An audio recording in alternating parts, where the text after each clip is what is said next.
আসসালামু আলাইকুম, কেমন আছেন সবাই? একটু কথা বলতে আইছি কি যে কিরকম রাজনীতিতে একটা কথা আছে, কারণ ক্ষমতায় গেলে সবাই ভুল পাল্টায়, যেটা লাগা সার্জিস আর হইল গিয়া হাসানাত পাল্টাইতেছে।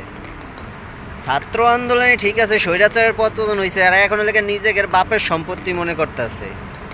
তাই ভাই তোমরা এটা মনে করো না ওই যে ত্রাণের টাকা তোমাদের অ্যাকাউন্টে যেটি যাইবে যে বন্যার্থদের মাঝে, কিন্তু ওরা সার্জিস আর হইল গিয়া হাসানাত নিজের বাপের সম্পত্তি যেগুলো মনে করছে এইভাবে মানুষ নিব না। দেখবা তোমরা ওই যে রাস্তাঘাটে আবার মাইর খাইবা। আর মাদারীপুরে কোনো সমন্বয়ক ছিল না, মাদারীপুরের বাসীরাই এই আন্দোলনে যতটুকু কী করছে তারাই করছে, ঠিক আছে? মাদারীপুর কোনো সমন্বয়কের দরকার নাই। যেখানে প্রবাসী সাধারণ জনগণ সবাই মিল্লা ছাত্র আন্দোলনের সমর্থন করছে, কিন্তু সার্জিস আর হইল গিয়া হাসানাতের বাপের সম্পত্তি না যে তারা এখন যেই জায়গায় যায় ই করলো মন মতন কইলো। কোঠা চাইছে, স্বৈরাচারের পতন হয়েছে দুইটাই। কারণ অগের চেয়ে, কারণ সার্জিস আর হইল গিয়া হাসানাত আমার ছোট ভাইরও ছোট, তো অগের মেধা আসে নাই রাজনীতির।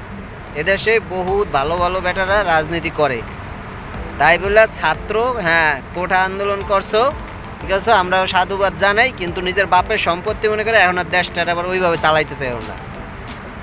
কারণ আসিফ মাহমুদ আর নাহিদ সাহেবই বলতে হয়, কারণ তার সাহেবের মতন যোগ্যতার জায়গায় দুইটা লোক বহাইছে, বাংলাদেশের লোকজন এবং ইনুস সাহেব, তাদের জন্য ধন্যবাদ। কিন্তু তোমরা দুইটা ছাগল এখন বাংলাদেশটা আরও রাজনৈতিক ঘোলা করতেছো। তো তোমরা ভালো হও, তুমি আর লেগা হাসানাত সার্জিস আর হাসানাত ভালো হও। তো এইটাই, সবাই ভালো থাকবেন। আসসালামু আলাইকুম।